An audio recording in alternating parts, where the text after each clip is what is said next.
خلیفہ مامون کا دور تھا، خلق قرآن کا مسئلہ پیدا ہوا۔ مختصراً عرض کرتا ہوں کہ اللہ کی ذات قدیم ہے اور اس کے صفات بھی قدیم ہیں، یہ فلاسفہ کی اصطلاح ہے۔ اور علوم شریعت میں ازلی اور ابدی کہا جاتا ہے، اللہ کی ذات ازلی اور ابدی ہے، اس کے صفات بھی ازلی اور ابدی ہیں۔ تو کلام اللہ، کلام بھی اللہ کی ایک صفت ہے، اور اللہ کی یہ صفت جیسے اس کی ذات ازلی ابدی ہے، فانی نہیں ہے، ایسے اس کے تمام صفات ازلی اور ابدی ہیں، وہ کبھی فنا ہونے والے نہیں ہیں، کبھی فنا نہیں ہوں گے۔ خلیفہ نے متاثر ہو کر کے یونانی علوم سے، یونانی فلسفہ سے متاثر ہو کر کہا نہیں، کہو کہ کلام اللہ بھی حادث ہے، یہ فانی ہے۔ امام مالک رحمۃ اللہ علیہ ڈٹ گئے، امام احمد بن حنبل ڈٹ گئے، کہا ہرگز نہیں، ایسا نہیں ہو سکتا ہے۔ موقع نہیں کہ میں آپ کو تفصیلات بیان کروں، اتنا ان کو ستایا گیا، اتنا مارا گیا۔ امام فرماتے ہیں کہ ایک ایک جلاد کو کوڑا دیا جاتا تھا، وہ تین تین کوڑے مجھ کو پوری طاقت کے ساتھ مارتا تھا، پھر تازہ دم آتا تھا جلاد، اس کو وہ تین کوڑے مار کے ہٹتا تھا، پھر تیسرا، پھر چوتھا، اس طرح سے۔ فرماتے ہیں اگر وہ کوڑے ہاتھی کو مارے جاتے تو ہاتھی بھی چنگھار مار کے بھاگتا، لیکن امام احمد بن حنبل رحمۃ اللہ علیہ ٹس سے مس نہیں ہوئے، اپنے موقف سے ڈٹے رہ گئے۔ بالآخر دور آیا متوکل کا، متوکل نے امام احمد بن حنبل رحمہ اللہ کو جیل سے آزاد کر دیا، اور یہ فتنہ وہیں پر ختم ہو گیا۔ تمام طرح کی تعریفیں، حمد و ثنا، بزرگی اور بڑائی اس ذات پاک کے لیے ہے جو عرش پر مستوی ہے، جو اپنی ذات اور صفات میں یکتا اور بے مثل ہے۔ کوئی ہستی، کوئی نبی، کوئی رسول، کوئی جن، کوئی فرشتہ اس کی کبریائی میں، اس کی بادشاہت میں ذرہ برابر ساجی اور شریک نہیں ہے۔ لاکھوں اور کروڑوں درود و سلام نازل ہو امام الانبیاء، شفیع المذنبین، رحمت للعالمین، شافع محشر، ساقی کوثر، جناب محمد الرسول اللہ صلی اللہ علیہ وسلم پر، جن کو اللہ نے اپنا آخری نبی اور رسول بنا کر کے دنیا میں مبعوث فرمایا۔ نبوت و رسالت کا سلسلہ آپ پر ختم ہے، اور اگر کوئی نبوت یا رسالت کا دعویٰ کرتا ہے تو وہ کذاب ہے، مردود ہے، لعنتی ہے۔ میرے بھائی اور دوستو، گزشتہ جمعہ کو آپ حضرات نے محترم ناظم صاحب حفظہ اللہ کے زبانی علم کے موضوع پر ایک بڑا ہی پرمغز اور بہت ہی ذہن نشین، ذہن کشا بیان سماعت فرما چکے ہیں۔ اسی سلسلے کو میں آج آگے بڑھاتے ہوئے کچھ باتیں آپ حضرات کے گوش گزار کرنا چاہتا ہوں۔ میں نے آپ حضرات کے سامنے سورہ قاف کے پہلے رکوع کی تلاوت کے بعد قرآن حکیم کی ایک آیت کا ٹکڑا تلاوت کرنے کا شرف حاصل کیا، جس میں اللہ رب العالمین نے ارشاد فرمایا کہ تم میں سے جو ایمان لائے ہیں اللہ رب العالمین ان کے درجات کو بلند کرتا ہے، اور ان لوگوں کے درجات کو بھی بلند کرتا ہے جنہیں علم عطا کیا گیا ہے۔ کتنے درجات بلند کرتا ہے وہ اللہ ہی بہتر جانتا ہے، لیکن ایمان والوں اور اہل علم کے درجات کو اللہ سبحانہ وتعالی بلند فرماتا ہے۔ یہ اللہ کا اعلان ہے، کسی ہمہ شمہ کی بات نہیں ہے کہ اس کے اندر کسی طرح کا کوئی شک ہو، کوئی ریب ہو، اس میں بحث کی کوئی گنجائش ہو، ایسا نہیں ہے۔ بالکل یہ قطعی حتمی بات ہے، اور اس پر ہمارا ایمان ہے۔ قرآن کریم نے حصول علم پر بہت زیادہ زور دیا ہے، چنانچہ آپ حضرات بخوبی واقف ہیں کہ قرآن کریم کی جو پہلی آیات مبارکہ غار حرا میں رسول اکرم صلی اللہ تعالیٰ علیہ وسلم پر نازل ہوئی تھیں وہ یہ تھیں: بسم اللہ الرحمن الرحیم، اقرأ بسم ربک الذی خلق، خلق الانسان من علق، اقرأ وربک الاکرم الذی علم بالقلم، علم الانسان ما لم یعلم۔ مطلب اس کا ہوا کہ اپنے اس رب کے نام سے پڑھیے جس نے پیدا کیا۔ تخلیق انسانی کی طرف اشارہ کیا گیا، بتلایا گیا کہ انسان یہ بندر کی اولاد نہیں ہے، ڈاروین کا نظریہ غلط ہے۔ اللہ سبحانہ تعالیٰ نے انسانوں کو پیدا کیا، اور بخاری شریف کی روایت کہ اللہ کے رسول فرماتے ہیں کہ اللہ نے حضرت آدم کو اپنے ہاتھ سے پیدا کیا، بنایا۔ تو اقرأ بسم ربک الذی خلق، خلق الانسان من علق، انسان کو پیدا کیا لوتھڑے سے۔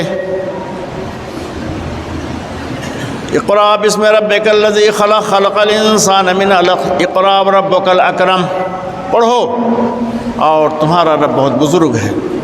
الذی علم بالقلم، جس نے قلم کے ذریعے تعلیم دی۔ علم الانسان ما لم یعلم، اور انسان کو باتیں سکھائی جن کو وہ نہیں جانتا تھا۔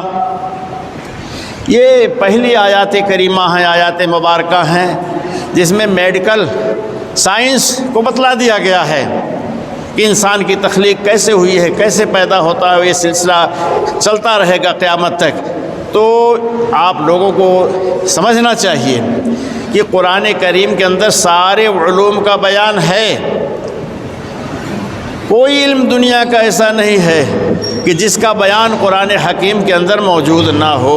ان آیات مبارکہ میں جہاں انسان کی پہلی تخلیق کا ذکر ہوا، وہیں میڈیکل سائنس کو بھی بتلایا گیا۔ یہ 1400 سال کا زمانہ بیت گیا۔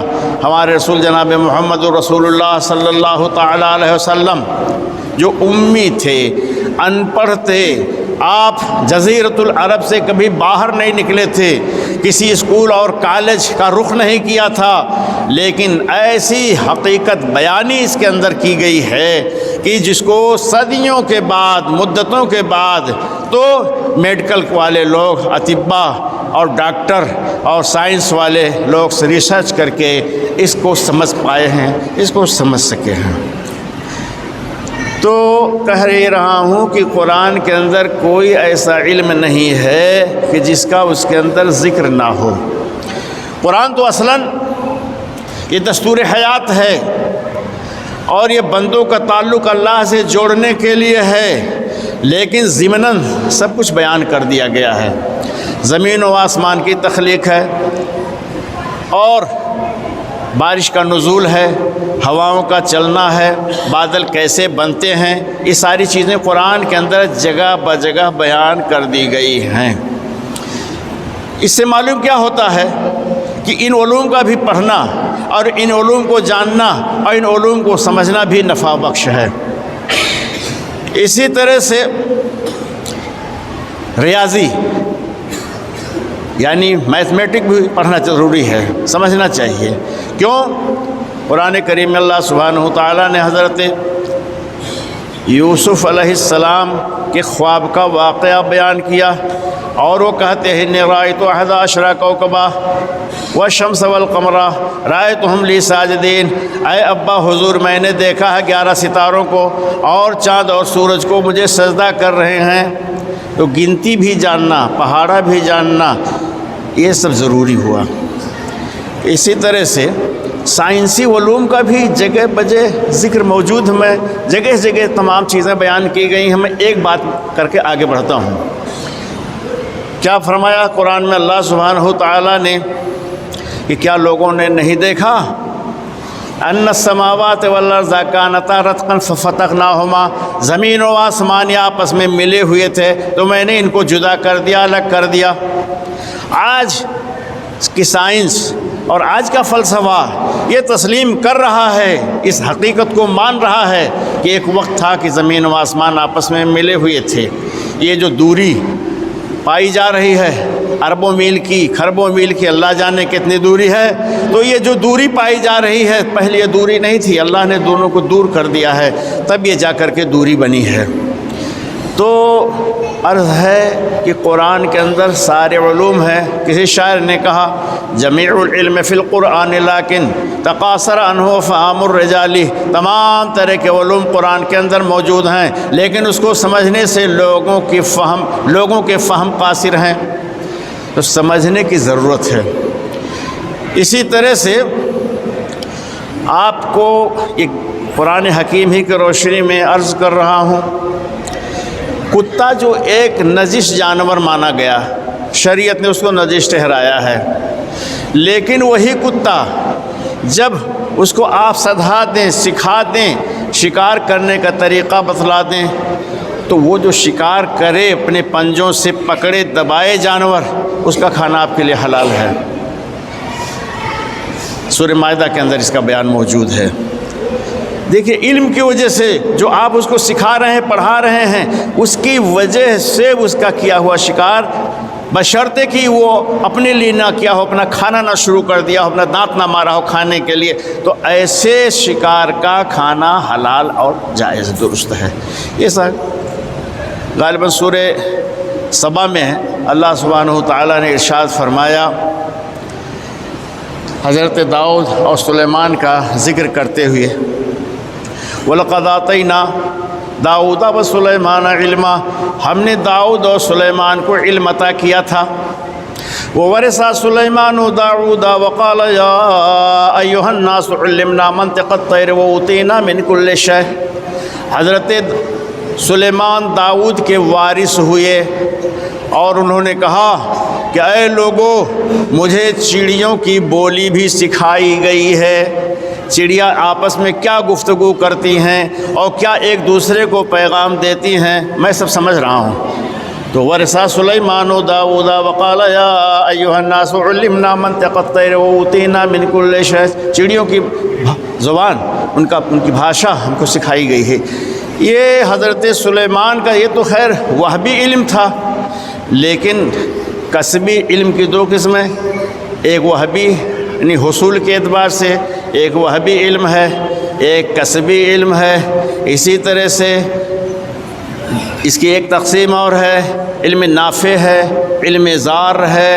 وہ علوم جس سے انسان کو سماج کو نفع پہنچتا ہے وہ علم نافع ہے, اور وہ علم کہ جس سے انسان کو, اس کے ذہن دماغ کو, سماج کو نقصان پہنچ رہا ہے تو وہ علوم ضار ہیں, نقصان دہ علوم ہیں.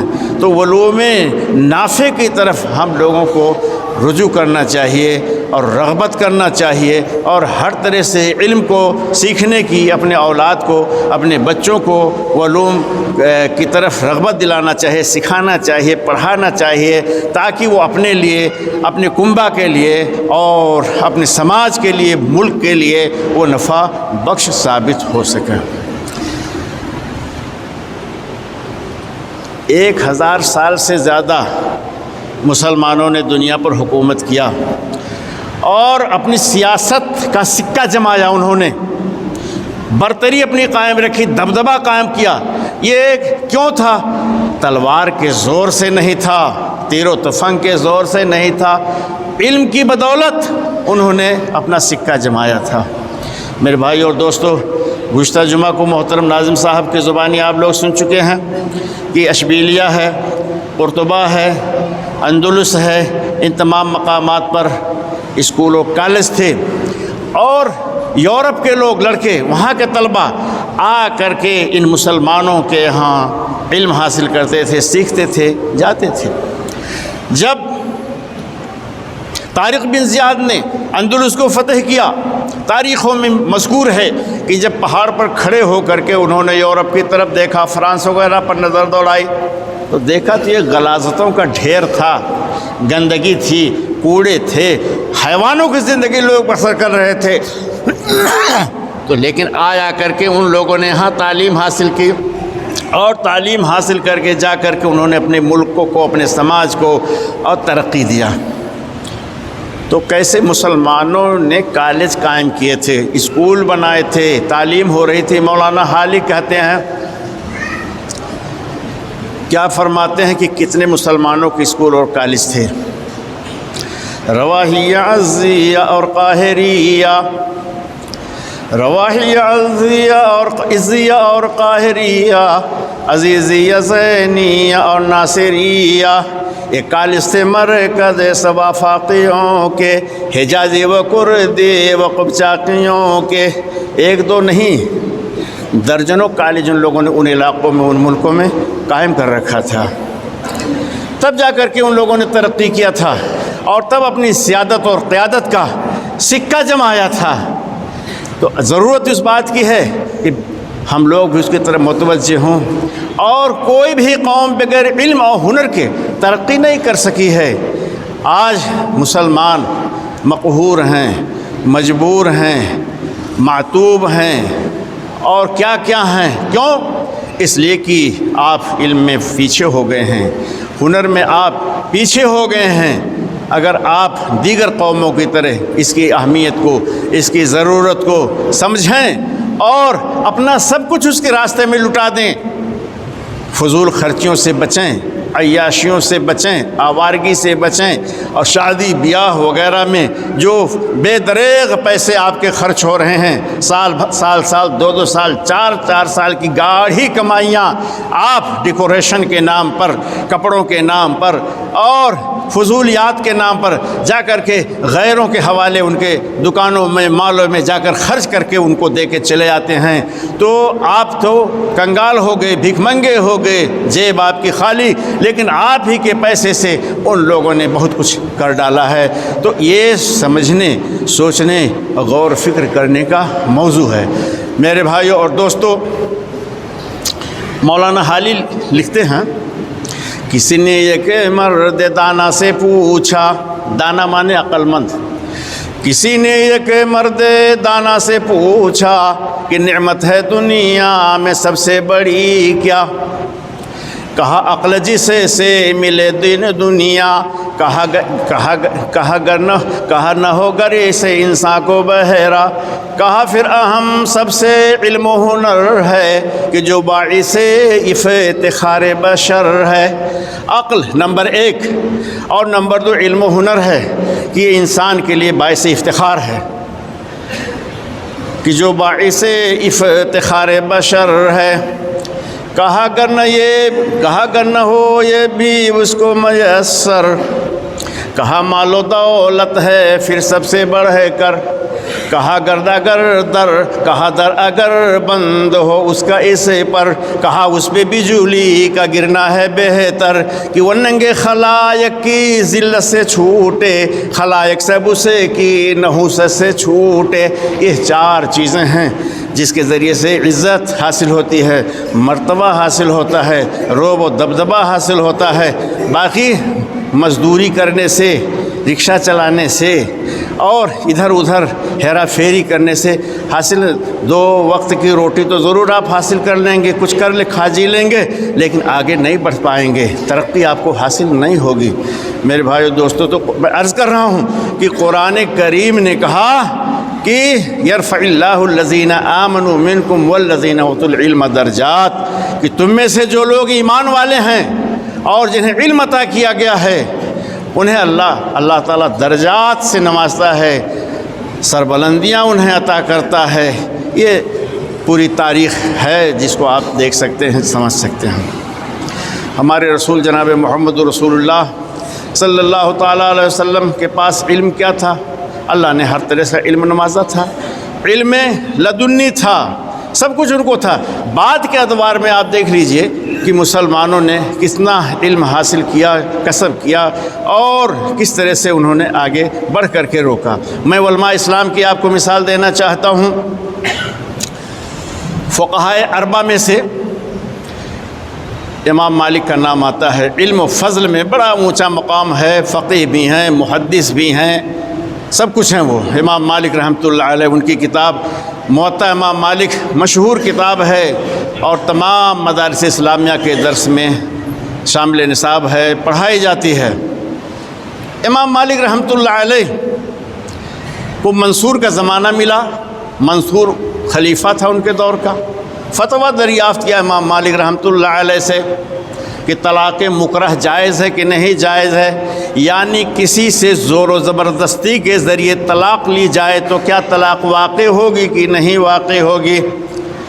امام مالک رحمۃ اللہ نے فرمایا کہ نہیں، یہ طلاق واقع نہیں ہوگی، زور و زبردستی سے لی گئی طلاق واقع نہیں ہوگی۔ سختی کیا خلیفہ منصور نے کہ نہیں آپ کہہ دیجئے کہ جائز ہوگی۔ انہوں نے کہا جب شریعت میں نہیں تو میں کیسے کہہ دوں گا۔ بڑی سختیاں کیا، جلادوں کو لگایا، کوڑے مارا اور ان کے ہاتھ کو پیچھے کی طرف سے گھما دیا کہ جس سے دونوں ہاتھ اکھڑ گئے۔ اسی وجہ سے امام مالک رحمۃ اللہ علیہ سینے پر ہاتھ نہیں باندھ پاتے تھے، نماز کے وقت ہاتھ لٹکا کر نماز پڑھتے تھے۔ تو جو ان کے مقلدین مالکی لوگ ہیں، افریقہ وغیرہ میں پائے جاتے ہیں، وہ نماز کے لیے کھڑے ہوتے ہیں تو سینے پر ہاتھ نہ باندھ کر ہاتھ لٹکا کر ہی کھڑے رہتے ہیں۔ وہ اپنے امام کی محبت میں شاید ایسا کرتے ہیں۔ اسی پر بس نہیں کیا، گدھے پر سوار کرایا اور کہا مدینہ کے گلی کوچوں میں ان کو گھمایا جائے، مدینہ کے گلیوں میں کوچوں میں گھمایا جائے، بے عزتی توہین کی جائے۔ گدھے پر سوار کیا خلیفہ کے آدمیوں نے اور گھمانے لگے۔ امام مالک رحمۃ اللہ علیہ خود اعلان کرتے تھے، من عرفنی فقد عرفنی ومن لا یعرفنی فانا مالک بن انس۔ بھائی جو مجھ کو پہچانتا ہے وہ تو پہچانتا ہے، جو نہیں پہچانتا وہ بھی مجھے پہچان لے کہ میں مالک بن انس ہوں، لا وجوز طلاق المکرہ، طلاق مکرہ کو جائز نہیں ٹھہراتا ہوں۔ سمجھ گئے؟ ایک تو یہ مسئلہ جو ایوان حکومت ہی کے اندر تھا، اب نکل کر گلی کوچوں تک پہنچ گیا۔ جو لوگ اس سے واقف نہیں تھے سب کے سب واقف ہو گئے کہ طلاق مکرہ جائز نہیں ہے۔ اس کے پیچھے خلیفہ کا مقصد کیا تھا؟ کوئی طلاق سے مطلب اس کو نہیں تھا۔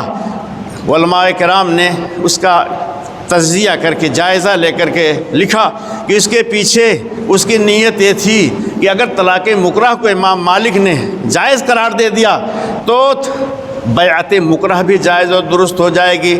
ہم زبردستی باندھ کر کے، مار کر کے، ڈرا کر کے بیعت لے لیں گے اپنی خلافت کا یا ولی عہدی کا یا اور کسی کام کا تو یہ درست ہو جائے گی۔ یہ دیکھیے علم کی فضیلت۔ امام مالک جیسا شخص کوہ گراں بن کر کے ایک خلیفہ کے سامنے وہ آڑے آگے کھڑے ہو گئے اور کہا نہیں، جو چیز شریعت میں جائز نہیں ہے، درست نہیں ہے، اس کو میں درست کہاں قرار دے سکتا ہوں؟ نہیں درست۔ لوگ سب جان کے خلیفہ ناکام ہو گیا۔ دوسرے امام، بلکہ تیسرے چوتھے کہیے، سب سے آخر میں چار فقہا میں سے امام احمد بن حنبل رحمہ اللہ کا نام آتا ہے۔ امام احمد بن حنبل رحمہ اللہ کے دور میں بھی فتنہ کھڑا ہوا خلق قرآن کا، عقیدے کا۔ میں یہ باتیں اس لیے عرض کر رہا ہوں کہ علم کے موضوع پر گفتگو کرنے کے لیے بہت سارے پوائنٹس ہیں، بہت سارے ناحیے ہیں، اور دینی علوم کے حوالے سے کہہ رہا ہوں کہ علماء اسلام یہ کوہ گنا بن جاتے ہیں اور دین کا دفاع کرتے ہیں، خالص دین، سچا عقیدہ یہ لوگوں کے سامنے پیش کرتے ہیں، اور اگر کوئی بگاڑنے کی کوشش کرتا ہے، فتنہ کھڑا کرتا ہے تو اس کا یہ مقابلہ کرتے ہیں۔ خلیفہ مامون کا دور تھا، خلق قرآن کا مسئلہ پیدا ہوا۔ مختصراً عرض کرتا ہوں کہ اللہ کی ذات قدیم ہے اور اس کے صفات بھی قدیم ہیں، یہ فلاسفہ کی اصطلاح ہے، اور علوم شریعت میں ازلی اور ابدی کہا جاتا ہے۔ اللہ کی ذات ازلی اور ابدی ہے، اس کے صفات بھی ازلی اور ابدی ہیں۔ تو کلام اللہ، کلام بھی اللہ کی ایک صفت ہے، اور اللہ کی یہ صفت جیسے اس کی ذات ازلی ابدی ہے، فانی نہیں ہے، ایسے اس کے تمام صفات ازلی اور ابدی ہیں، وہ کبھی فنا ہونے والے نہیں ہیں، کبھی فنا نہیں ہوں گے۔ خلیفہ نے متاثر ہو کر کے یونانی علوم سے، یونانی فلسفہ سے متاثر ہو کر کہا نہیں، کہو کہ کلام اللہ بھی حادث ہے، یہ فانی ہے۔ امام مالک رحمۃ اللہ علیہ ڈٹ گئے، امام احمد بن حنبل ڈٹ گئے، کہا ہرگز نہیں، ایسا نہیں ہو سکتا ہے۔ موقع نہیں کہ میں آپ کو تفصیلات بیان کروں، اتنا ان کو ستایا گیا، اتنا مارا گیا۔ امام فرماتے ہیں کہ ایک ایک جلاد کو کوڑا دیا جاتا تھا، وہ تین تین کوڑے مجھ کو پوری طاقت کے ساتھ مارتا تھا، پھر تازہ دم آتا تھا جلاد، اس کو وہ تین کوڑے مار کر ہٹتا تھا، پھر تیسرا، پھر چوتھا، اس طرح سے۔ فرماتے ہیں اگر وہ کوڑے ہاتھی کو مارے جاتے تو ہاتھی بھی چنگھار مار کے بھاگتا، لیکن امام احمد بن حنبل رحمۃ اللہ علیہ ٹس سے مس نہیں ہوئے، اپنے موقف سے ڈٹے رہ گئے۔ بالآخر دور آیا متوکل کا، متوکل نے امام احمد بن حنبل رحمہ اللہ کو جیل سے آزاد کر دیا اور یہ فتنہ وہیں پر ختم ہو گیا۔ تو میرے بھائیو اور دوستو، میں عرض کر رہا ہوں، یہ تو دینی علوم کے حوالے سے میں نے دو مثالیں دیا، عرض یہ کر رہا ہوں کہ آج سائنس کا دور ہے، ٹیکنالوجی کا دور ہے، نیٹ کا دور ہے، یہ علم ضروری ہے حاصل کرنا۔ اگر آپ نہیں حاصل کر لیں گے، اپنے بچوں کو نہیں سکھائیں گے تو نسلیں برباد ہو جائیں گی اور آپ دوسروں کے دست نگر اور دوسروں کے محتاج ہو جائیں گے۔ پڑھائیے، لیکن اس کے ساتھ ساتھ اس پر بھی نظر رہے کہ ان کے عقائد نہ بگڑنے پائے۔ اس لیے جو مکاتب چل رہے ہیں، جو مدارس چل رہے ہیں، ان کا بھی رخ کیجیے تاکہ بچے مبادیات دین کو سیکھ لیں، مبادیات اسلام کو سمجھ جائیں۔ اب یہ صورتحال ہو گئی ہے کہ خلفاء کا نام ان کو پتہ نہیں ہے، ان کو اپنے نبی کا نام نہیں معلوم ہے، کس کے امتی ہو اس کا نام نہیں معلوم ہے، وغیرہ وغیرہ۔ یہ ساری چیزیں مضامین میں علماء نے، ہمارے خطیب الاسلام جھنڈا نگیر رحمہ اللہ نے بھی اپنے ایک مضمون میں سب لکھا ہے۔ تو یہ مسلمانوں کی حالت ہے۔ ہاں، مسلمان فضول خرچی میں اپنی مثال آپ ہیں، گندگی کا ڈھیر اپنے محلوں میں، اپنے گھر کے ارد گرد رکھنے میں اپنی مثال آپ بن چکے ہیں، ان کی پہچان بن چکی ہے۔ تو اگر علم آپ کے اندر ہو جائے تو یہ ساری برائیاں تو ختم ہو جائیں گی، نہ گندگی کا ڈھیر آپ کے گھر رہے گا، نہ آپ کے دروازے پر رہے گا، اور نہ فضول خرچیوں میں آپ جائیں گے۔ جو لوگ جاہل ہیں، گنوار ہیں، وہ خالی ریا و نمود کے لیے، نمائش کے لیے لاکھوں 10-10 20-20 لاکھ روپیہ ایک شادی پر خرچ کر دیتے ہیں، ڈیکوریشن پہ لاکھوں روپیہ خرچ کر دیتے ہیں۔ اگر وہی چیز مدرسوں پر، اسکولوں پر، کالجوں پر خرچ کیا جائے، لگایا جائے، اپنے بچوں کے تعلیم پر لگایا جائے تو اس سے ایک بہترین نتیجہ سامنے آئے گا۔ میرے بھائیو دوستو، شاید وقت ختم ہو گیا، یہ گھڑی سامنے والی خراب ہے، اس لیے میں اپنی گفتگو ختم کر رہا ہوں۔ اللہ تعالیٰ سے دعا کرتا ہوں کہ وہ ہم سب کو نیک عمل کی توفیق عطا فرمائے اور ہم لوگوں کے اندر علم کی فضیلت، اہمیت سمجھنے کی ایک اجتماعی سوچ پیدا کر دے، شعور ہمارے اندر بیدار کر دے کہ ہم لوگ علم و ہنر کی اہمیت اور ضرورت کو سمجھ سکیں۔ الہ العالمین تو ہم سب کو ایک بنا دے، نیک بنا دے، ہم سب کو ایمان و اسلام پر قائم رکھ، اور الہ العالمین ہمارے اندر جو بیمار ہیں، پریشان ہیں، مجبور ہیں، ان کی پریشانیوں کو، بیماریوں کو دور کر دے، شفا عطا فرما دے۔ الہ العالمین ہمارے صفوں میں اتحاد پیدا کر دے۔ الہ العالمین مسلمانوں کی اور اسلام کی تو حفاظت فرما، دشمنان اسلام کے جو ناپاک ارادے ہیں، ان کے منصوبے ہیں، تو ان کو خاک میں ملا دے۔ بارک اللہ لنا ولکم فی القرآن العظیم ونفعنی وإیاکم مشرب مہر و وفا ہے مسلک اہل حدیث، جادہ صدق و صفا ہے مسلک اہل